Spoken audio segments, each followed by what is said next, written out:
Hello viewers, आप सभी का स्वागत है मेरे YouTube channel the Indian valour में। और मैं हूं हिमांशु निर्बान। और आज मैं ज्वाइन कर रहे हैं एक बहुत ही विशिष्ट मेहमान जिनका नाम है major general retired Rajan Kochar sir. Rajan sir ने इंडियन आर्मी 1981 में ज्वाइन करी थी और ये as a major general retire हुए हैं 2018 के अंदर इंडियन आर्मी से। सर ने अपने ऑपरेशनल कैरियर के अंदर इंडियन आर्मी में रहते हुए जम्मू कश्मीर और नॉर्थ ईस्टर्न एरियाज में काफ़ी समय अपना सर्व किया है और इन्हें काफ़ी नॉलेज है बॉर्डर एरियाज़ के बारे में। और सर एमजी एओसी भी रहे हैं सेंट्रल कमांड इंडियन आर्मी के अंदर। और ये इन्हें सप्लाई चेन मैनेजमेंट का भी काफ़ी अच्छा नॉलेज है। और ये ऑर्डिनेंस फैक्ट्री बोर्ड जो कि इंडियन आर्मी की सहायक बोर्ड है जो कि ऑर्डिनेंस सप्लाई करती है इंडियन आर्मी में, उसके भी एक ये सक्रिय मेंबर रहे हैं। और इंडियन आर्मी में जो वेपन्स मॉडर्नाइजेशन प्रोग्राम है उसके भी ये एक कमेटी मेंबर रहे हैं। इसके अलावा रिटायरमेंट के बाद में सर काफ़ी जाने माने भारत के डिफेंस एनालिस्ट हैं और ये काफ़ी सारे टीवी शोज पर अपने डिफेंस जो रिव्यूज़ हैं वो भी पेश करते रहते हैं। इसके अलावा सर एक बहुत ही अच्छे राइटर हैं और कमेंटेटर हैं। इनकी रिसेंट में अभी एक बुक रिलीज हुई थी चाइना के ऊपर, जिसका टाइटल है the breaking the Chinese myth, और जिसके बारे में हम एक प्रीवियस प्रोग्राम सर के साथ में कर भी चुके हैं। और इसके में इन्होंने काफ़ी अच्छा वर्णन किया है चाइना और उससे रिलेटेड जो खतरे हैं उनके बारे में, जो कि भारत और भारत के साथ में जितने भी हमारे प्रशांत महासागर से जुड़े हुए और साउथ चाइना से जुड़े हुए जितने देश हैं उनके बारे में काफ़ी हद तक उसमें बताया गया है। और आज हम सर से चर्चा करेंगे, जानने की कोशिश करेंगे कि जो अभी चाइना के जो रिलेशंस हैं ऑल ओवर वर्ल्ड में, जो क्वाड के बनने के बाद में जिसमें United states of America, Japan, Bharat और ऑस्ट्रेलिया एक मेंबर हैं। तो चाइना के बारे में जो डिस्कस बढ़ा है वर्ल्ड के अंदर, वर्ल्ड कम्युनिटी में कोविड आने के बाद से, इसके बारे में हम थोड़ा आज चर्चा करेंगे सर के साथ में। सर आपका बहुत बहुत स्वागत है हमारे शो में। धन्यवाद हिमांशु। जी, तो सर मेरा सर आपसे पहला महत्वपूर्ण सवाल ये है कि सर थोड़ा हमारे दर्शकों को ये समझाने की कोशिश करेंगे सर, ये जो चाइना के ऊपर एक डिस्कस पैदा हुआ है हाल के दिनों में, और भारत और ऑस्ट्रेलिया, जापान और यूनाइटेड स्टेट्स ऑफ अमेरिका जो हैं एक साथ आए हैं क्वाड के समूह के तौर पे, सर इसका मुख्य कारण क्या है, इसके बारे में हिमांशु, सबसे पहले मैं आपको और आपके व्यूअर्स को मेरी तरफ से जय हिंद। और ये चाइना का जो ट्रस्ट फैक्टर है ये नया नहीं है। अगर आप हिस्ट्री में जाएंगे 1962 की लड़ाई से लेके अब तक चाइना ने जितने भी बॉर्डर के ऊपर एक्शंस किए अपने, वो एक ट्रस्ट डेफिसिट पैदा किया है। और जो ये लद्दाख का इंकर्शन हुआ है ये भी उसका एक नतीजा है। और चाइना को कंटेन करने के लिए और चाइना की बेलिजरेंस को चेक में लाने के लिए क्वाड का गठन किया था 2017 में। 2017 के बाद क्वाड आगे इसलिए नहीं बढ़ सका क्योंकि चारों देश जो है क्वाड में, ऑस्ट्रेलिया, जापान, यूनाइटेड स्टेट्स और इंडिया, उनके आपस में एक तालमेल नहीं हो पाया। बिकॉज आपस में भी इनके काफ़ी डिफरेंसेस थे ट्रेड को लेके और बाकी डिफेंस इश्यूज को लेके। और अब ये क्यों इकट्ठे हुए हैं? क्योंकि चाइना ने सारी अपनी हदें पार कर दी। कोविड को जैसे चाइना ने शुरू किया और पूरे वर्ल्ड में स्प्रेड हुआ, और साथ साथ चाइना की जितनी भी हरकतें हुई हैं, जो यूनाइटेड स्टेट्स के साथ एक स्पाई नेटवर्क उनका पकड़ा गया जिसमें जो सीक्रेट्स वो लोग चोरी कर रहे थे डिफेंस इक्विपमेंट के बारे में, और फ्रांस के साथ कुछ प्रॉब्लम्स आई। तो ये सबको मद्देनजर रखते हुए ये एक सिक्योरिटी डायलॉग ग्रुपिंग हुई, और पहली बार ये समिट इसकी हुई है जिसमें चारों देश के हेड ऑफ स्टेट इकट्ठे हुए।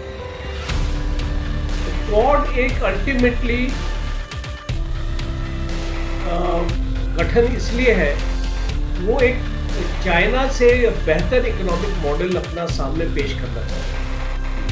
आज चाइना जो स्टेज पे है वो वर्ल्ड की इकोनॉमीज को डिक्टेट करता है। चाइना का सामान आपने देखा होगा हर एक जगह पहुंचा होगा, और डेट डिप्लोमेसी जो है उसकी डेट ट्रैप्स में लोगों को लेके आता है।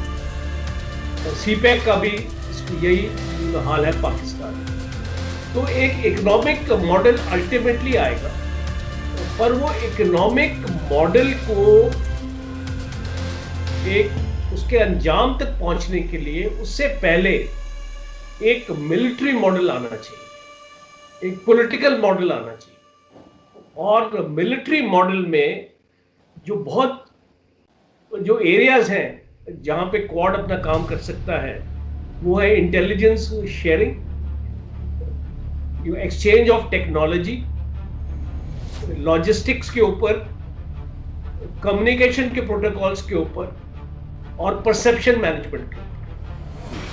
टेक्नोलॉजी में जहां पे अपने क्वाड देश एक दूसरे के साथ एक दूसरे की मदद कर सकते हैं, वो है artificial intelligence, quantum theories, robotics, data analytics, semiconductors और एडवांस कंप्यूटिंग। तो अगर इस टेक्नोलॉजी में हम अगर आ जाएंगे, और आज मेक इन इंडिया हमारा है, हमारा आत्मनिर्भर भारत हमारा कैंपेन है, और उसमें हमको स्ट्रेटेजिक पार्टनर्स की जरूरत है। आपको मालूम होगा कि हमारा जो बजट है कैपिटल, ये डिफेंस हमारा जो बजट है, उसमें 80% बजट कैपिटल प्रोक्योरमेंट के लिए है। और आज $300 बिलियन अवेलेबल है इंडिया में इन्वेस्ट करने के। तो मैं गवर्नमेंट को गुजारिश करना चाहूंगा कि जो नेक्स्ट मीटिंग होगी क्वाड की, वो डिफेंस मिनिस्टर्स की होनी चाहिए, जिसमें स्ट्रैटेजिक पार्टनरशिप के ऊपर बात होनी चाहिए, और इंडिया में डिफेंस इंडस्ट्रीज बेस होने की बात होनी चाहिए, जिसपे जापान ने ऑलरेडी पहल अपनी कर दी है, यूनाइटेड स्टेट्स ने ऑलरेडी पहल कर दी है, अभी ऑस्ट्रेलिया को भी पहल करनी चाहिए। और जितना भी हमारा डिफेंस इक्विपमेंट है, आर्मी का, एयरफोर्स का, नेवी का, वो इंडिया में मैन्युफैक्चर होना चाहिए। और जब ये चीज ग्राउंड पे होगी, तभी एक क्वाड का मतलब बनेगा। और डिफेंस की ये इंडस्ट्रीज आने के बाद आप देखेंगे कि इकोनॉमिक कोऑपरेशन भी हमारा बढ़ जाएगा। बिकॉज एक बार एक इंडस्ट्रियल बेस हमारी कंट्री में सेटअप हो जाएगा, तो फिर दूसरे एरियाज में इंडस्ट्री लगाना बहुत मुश्किल काम नहीं रहेगा। ये मेरा मानना है। तो सर मेरा सर आपसे आप ये पूरा हाँ ठीक बताइए जी। तो सर मेरा सर आपका अगला प्रश्न ये है कि सर अभी जो हाल के कल जो सर एक मीटिंग संपन्न हुई है चाइना और इंडिया के बीच में, एक 11th स्टेज की कोर कमांडर्स की मीटिंग सर, और जिसमें हॉट स्प्रिंग, गोगरा और वियतनाम में जो चाइनीज फोर्सेज जमी हुई हैं उनके विड्रॉल के बारे में, तो सर आप क्या मानते हैं सर इस मीटिंग का क्या नतीजा रहा, और आने वाले दिनों में क्या हम कोई डिसएंगेजमेंट देख सकते हैं इन तीनों एरियाज से? देखिए, मैं तो एक पॉजिटिव सोच रखता हूँ, और मैं चाहता हूँ कि मीटिंग का जो भी हुई है उसके बारे में स्टेटमेंट नहीं आई अभी, किसी भी गवर्नमेंट ने स्टेटमेंट नहीं दी है, बिकॉज ये काफ़ी पेचीदा मामले हैं, और इसमें एक मीटिंग या 2 मीटिंग से आप एक निष्कर्ष नहीं निकले। और स्पेशली गोगरा हॉट स्प्रिंग्स और डेप्सांग के जो एरियाज हैं, वहाँ पे हमारी पेट्रोलिंग में रोक आ गई और हम अपने एरियाज तक नहीं पहुँच पा रहे। और पेट्रोलिंग पॉइंट 15, 17 और 17 अल्फा लेके ये बाकी और भी पेट्रोलिंग हमारे जो एरियाज हैं, हम वहाँ पे अपना प्रेजेंस नहीं ला पा रहे हैं। और ये ज़रूरी है बिकॉज यहाँ पे जो ट्रूप्स हैं वो काफ़ी पास हैं एक दूसरे के, और जब प्रॉक्सिमिटी होगी तो कोई ना कोई मिसअंडरस्टैंडिंग हो सकती है जो एस्केलेशन कर दे। और मई का महीना आ रहा है, काफी डिफेंस एक्सपर्ट्स ने प्रेडिक्ट भी किया था कि मई के महीने में चाइना कुछ हरकत कर सकता है। तो मुझे बस इतना ही है कि दोनों देश समझदार देश हैं और उनको अंडरस्टैंड करना चाहिए कि मैटर को एस्केलेट अभी हमको नहीं करना है। और ये बहुत जरूरी है कि फौजों को पीछे तक ले आ जाए।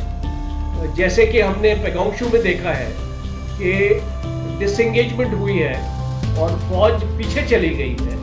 हम चाहते हैं कि ये फौज पीछे चली जाए। दूसरा, ये लद्दाख का जो जितना भी अभी तक हमने जो एक्शंस हमने देखे हैं, उसमें मुझे पर्सनली ये लगा है कि भारत फौज चाइनीज की पीएलए से फार सुपीरियर। हमारे जो जवान हैं वो टोटली एक्टिवलाइज है उस एरिया के लिए। हमारा लॉजिस्टिक्स का जो हमारा सेटअप है वो ऑलरेडी हमारा बन चुका है। तो इसमें चाइना को कोई शक नहीं होना चाहिए कि अगर वो कोई ऐसी हरकत करते हैं तो उसका उनको मुंह तोड़ जवाब मिले। और साथ साथ जितनी भी एम्युनिशन डंपिंग होनी थी या जितने भी हमारे वेपन सिस्टम्स की डिप्लॉयमेंट होनी थी वो हो चुकी है वहाँ। और एक हमने ऑलरेडी अपना लॉजिस्टिक सिस्टम वहाँ पे बना लिया है। और अबाउट साल 1.5 साल हो गया इसको, ये जो हरकत जो हुई है 1 साल से ऊपर होने वाला है। तो उसमें हमने अपनी काफ़ी तैयारियां कर ली। तो मुझे उम्मीद है कि चाइना इस चीज़ को समझता है और चाइना भी चाहेगा कि उसको मूव फॉरवर्ड करना है। क्वाड का भी उसके ऊपर प्रेशर है, साउथ चाइना सी में भी प्रेशर है, तैवान में वो जो अपने मंसूबे बना रहा था वो सक्सेसफुल नहीं हुए। तिब्बत में भी कुछ प्रॉब्लम्स आ गई हैं और तिब्बत का भी इशू इंडिया रेज कर सकता है यूनाइटेड नेशंस में। तो ये पूरी जियोपॉलिटिकल सिचुएशन अभी चाइना के हित में नहीं रही है। और ये वैक्सीन जो है, चाइना चाहता था कि वैक्सीन वो बनाए और पूरे वर्ल्ड में उसको डिस्ट्रीब्यूट करे, वो भी नहीं हो पाया। उस पर इंडिया आगे निकल गया है। तो इसीलिए मुझे इससे लगता है और उम्मीद है कि ये जो जॉइंट स्टेटमेंट आएगी, एक पॉजिटिव स्टेटमेंट आएगी और उसके बाद 1-2 मीटिंग्स और होंगी, उसके बाद आई थिंक ये मामला रिजॉल्व होगा।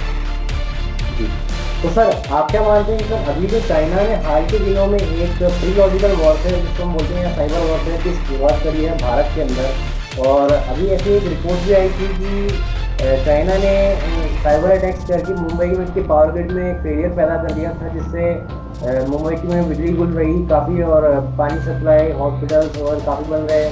और ऐसा भी माना जा रहा है कि अभी जो हाल के दिनों में हमारे जो चीफ ऑफ डिफेंस स्टाफ हैं जनरल बिपिन रावत सर, उन्होंने भी अभी एक स्टेटमेंट दी है कि चाइना जो है आने वाले समय में साइबर वॉरफेयर की संभावना बढ़ती जा रही है डिफेंस फील्ड के अंदर, और यूएस से अभी मदद मांगी गई है साइबर फील्ड के अंदर साइबर सिक्योरिटी के लिए इंडिया के तरफ से। तो आप इस पर्टिकुलर चीज़ को सर कैसे देखते हैं आने वाले दिनों में खतरे के नजरिए? देखिए, जो जनरल बिपिन रावत की जो स्टेटमेंट है सीडीएस की, वो एक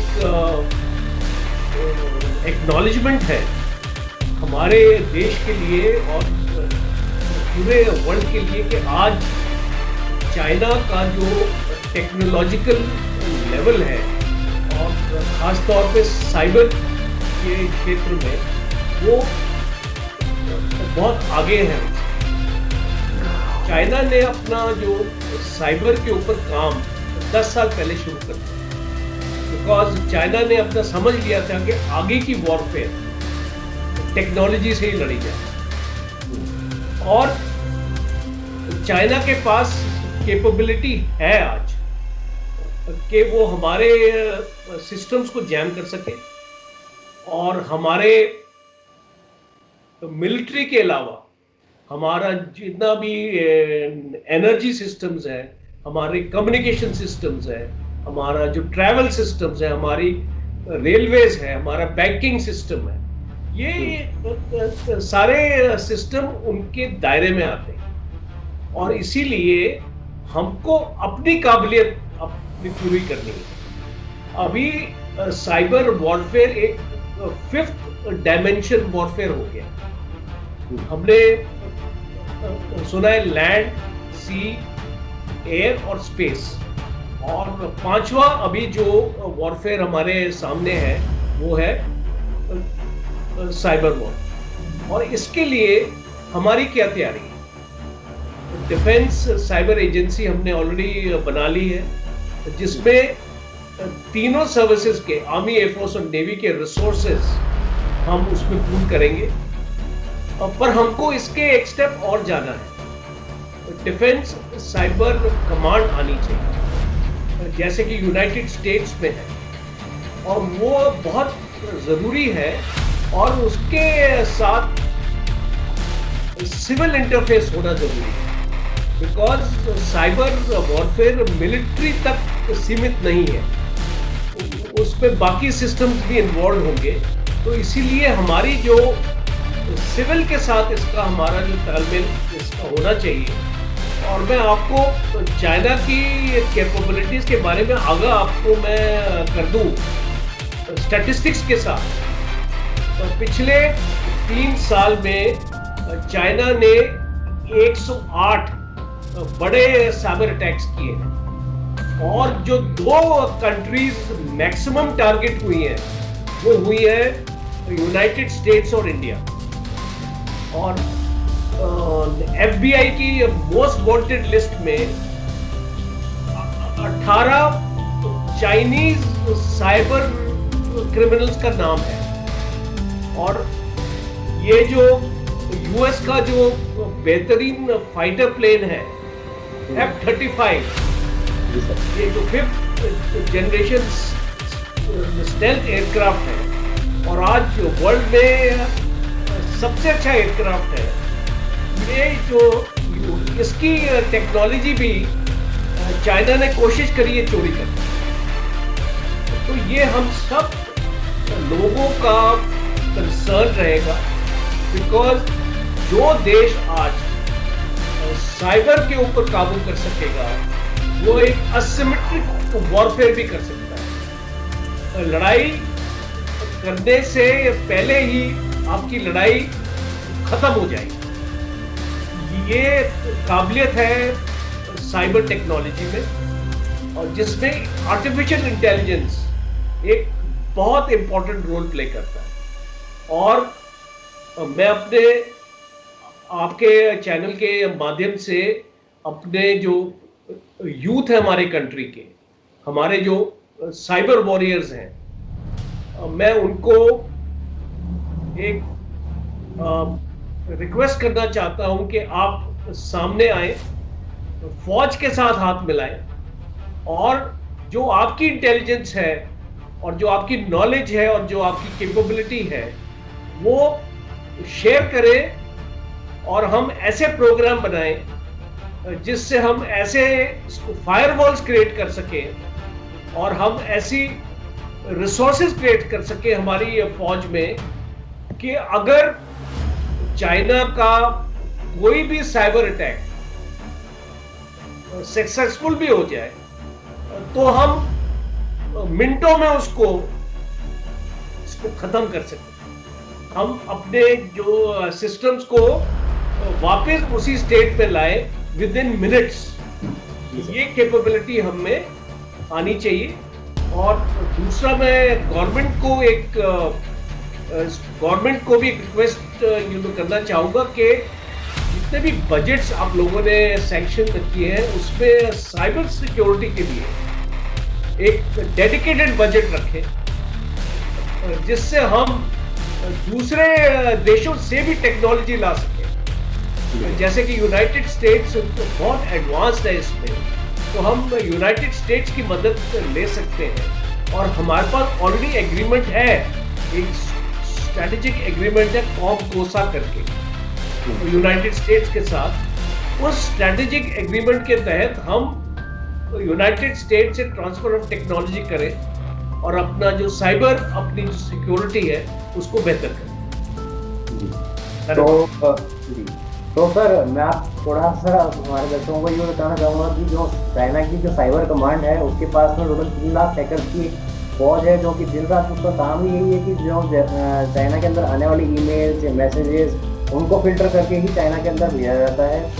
और मैं इस वीडियो के माध्यम से अपने हमारे जो दर्शक हैं, जो युवा इस वीडियो को देख रहे हैं अभी, उनसे मेरी एक रिक्वेस्ट है कि आप आगे बढ़ें और सर की जो गाइडेंस है उसके हिसाब से आप भी अपना एक योगदान दे सकते हैं भारत की सिक्योरिटी में, चाहे तो डायरेक्ट या इनडायरेक्ट वे में। तो सर, आपका सर आज बहुत बहुत शुक्रिया सर, आज हमें समय देने के लिए। और सर, आशा करते हैं कि सर अगली बार जब आपसे मुलाकात होगी तो एक नए टॉपिक पे और एक नए टॉपिक के साथ पे आपसे चर्चा होगी। तब तक के लिए सर बहुत बहुत धन्यवाद। जय हिंद सर। धन्यवाद हिमांशु। जय हिंद।